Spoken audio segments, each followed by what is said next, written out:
An additional insight from the earthquake experience here in New Zealand is that people quickly learn to worship in different spaces and places. The fortunate moved into the parish hall, but many found themselves in schools, funeral homes, and libraries. One year, almost all Christmas services were held outside because the 3 earthquakes from the 23rd of December did not allow enough time for buildings to be made safe for Christmas services. We now know we can worship anywhere and can rise to the occasion when thrown into unusual circumstances.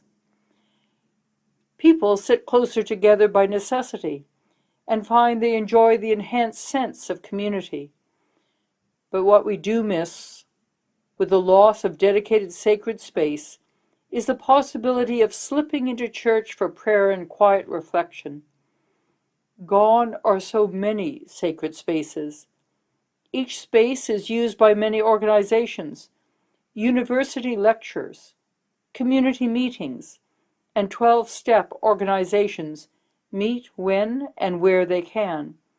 It raises the question, where does exclusive reverence for God happen? We can worship God anywhere, but does reverence for God suffer if a designated place for God is removed? If we apply this idea of space and time to our calling to lead lives of reverence towards God, the challenge of giving time and a place to God arises. To lead lives of true reverence means living with a consciousness of the presence of God at all the time. Just as top athletes never forget that their bodies are dedicated to sport, so the Christian is called to redeem time by living a life conscious of the presence and love of God through Christ in the power of the Spirit.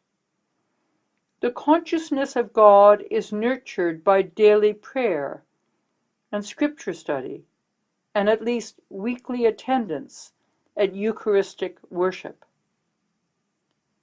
Psalm 96 calls us to be aware that we live in the presence of God and God's handiwork. We observe the majesty of God and respond by voicing our adoration of the God who is in evidence all around us.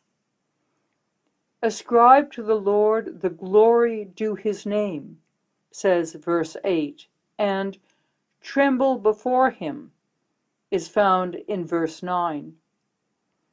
They remind us that the majesty of the Lord is never to be taken for granted or overlooked.